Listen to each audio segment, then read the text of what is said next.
যারা genuine candidate তাদেরও চাকরি চলে গেল। একটা হটকারী জাজমেন্ট, বিচার দেখাতে হবে যে না এটা নিরপেক্ষ, একটা নিরপরাধের যাতে শাস্তি না হয়। পার্থ চট্টোপাধ্যায়ের জন্য তৃণমূলের এত বড় বিড়ম্বনা।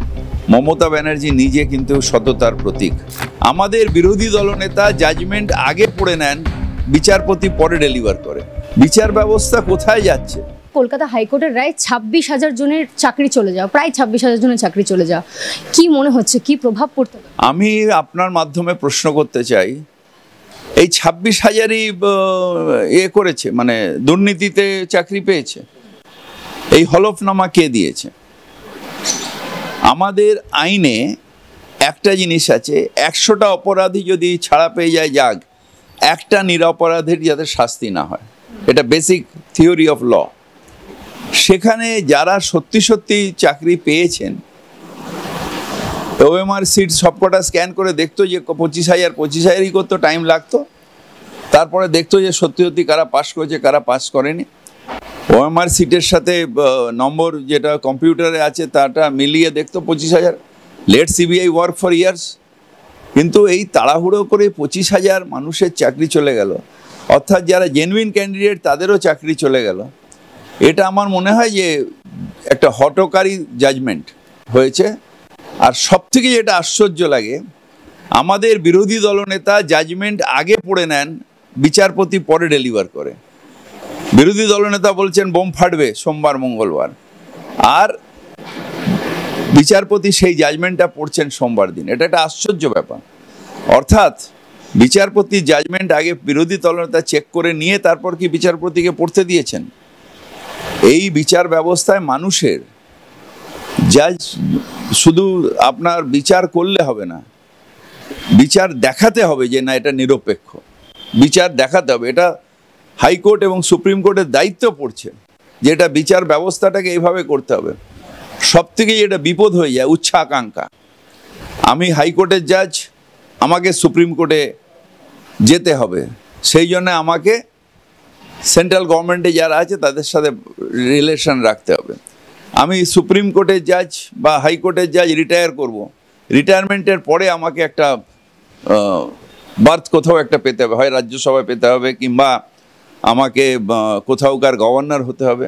এই যে উচ্চাকাঙ্ক্ষার জন্যে যেটা মোদি সাহেব ইনজেক্ট করে দিচ্ছে বিচার ব্যবস্থার মধ্যে, এতে বিচার ব্যবস্থা হবত হচ্ছে মানুষের বিশ্বাস বিচার ব্যবস্থার উপরে আস্তে আস্তে কমে গেলে দেশের ক্ষতি হবে এবং সমাজের ক্ষতি হবে। বলতে চাইছেন রাজনৈতিক ষড়যন্ত্র? নিশ্চিতভাবে রাজনৈতিক ষড়যন্ত্র। তো একজন বিচারপতি একটা পার্টিতে গিয়ে দাঁড়িয়ে গেলেন রিজাইন দিয়ে, আরেকজন বিচারপতির ভার্ডিক্টটা আগের থেকে বিরোধী দলনেতা বলে নিচ্ছেন। এটার মানেটা কি হচ্ছে? এটার কোথায় যাচ্ছি আমরা? বিচার ব্যবস্থা কোথায় যাচ্ছে? এবং একদম 26,000 মানুষকে বাতিল করে দিয়ে তারপর দিয়ে দেওয়া, এটা কেন হচ্ছে?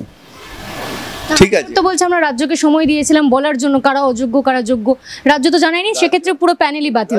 আপনি তো সব কটা ওখান দিয়ে এসএসসি থেকে তুলে নিয়ে গিয়ে সিবিআই কাস্টডিতে আছেন, তো রাজ্য জানাবে কি করে?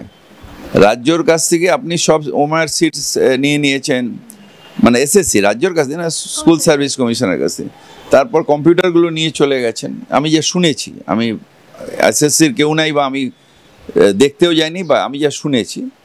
তো তারপরে ওরা কোথা দিয়ে জানাবে? তো আপনার যে ইনভেস্টিগেশন এজেন্সি, সে প্রত্যেকটা ধরে ধরে করা উচিত ছিল। যাই হোক, তো এখন সুপ্রিম কোর্টে যাচ্ছে আমাদের স্কুল সার্ভিস কমিশন, আমি নিউজেই দেখলাম। দেখা যাক বিচারের বাণী নীরবে নিভৃতে কাঁদে না সত্যি সত্যি সৎ মানুষের পাশে থাকে, সেটা আমরা দেখব সময় আসলে। তৃণমূলের জন্য কোথাও গিয়ে এটা অস্বস্তির কারণ হচ্ছে, এরপরে দায়টা কার, মানে কার উপর দায় বর্তালো তাহলে এত বড় একটা ঘটনা যে ঘটে গেল?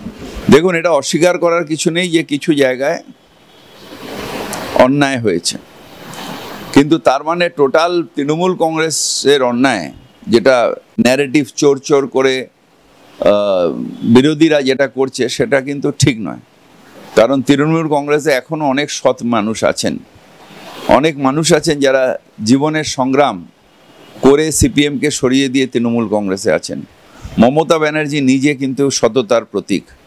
সুতরাং এই যে ন্যারেটিভ তৈরি করে, নিশ্চিতভাবে আমাদের ভুল। 2-3টে লোক কেন এই চুরির সাথে থাকবেন, কেন এই ব্যবস্থা থাকবে? কিন্তু আবার এটাও ঠিক যে যেরকম 2-3টে লোক অন্যায় করেছে, আবার সব লোকের ওপরে ঠেলে দেওয়া হচ্ছে। আমাকে অ্যারেস্ট করা হয়েছিল নারদা কেসে। আমার টাকা এখান থেকে দেখা যাচ্ছে স্টুডিওতে যে ক্লাবের ছেলেরা এসছে, কেউ ডোনেশন দিতে এসছে, ক্লাবের ছেলেরা এসছে, ডোনেশন নিয়ে বেরিয়ে গেল, টাকা দেখা যাচ্ছে এতে। ওয়ারেস আমাদের বিরোধী দলনেতা হাতে টাকা নিয়েছেন, তাকে ডাকার ক্ষমতা সিবিআই এর হলো না। এই যে দ্বিচারিতা, এই দ্বিচারিতাটা মানুষ বুঝতে পারছে, সেই জন্যে ওদের কোর্টে দাপট বাড়ছে, ওদের টিভি চ্যানেলে দাপট বাড়ছে, কিন্তু মানুষের কাছে তৃণমূল কংগ্রেস আছে। তাহলে পার্থ চট্টোপাধ্যায়ের জন্য তৃণমূলের এত বড় বিড়ম্বনা?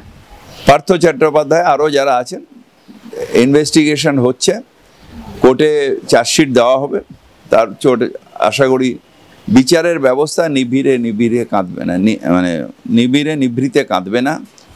বিচার ব্যবস্থার উপর আমাদের আস্থা আছে এবং আলটিমেটলি সত্যের জয় হবে।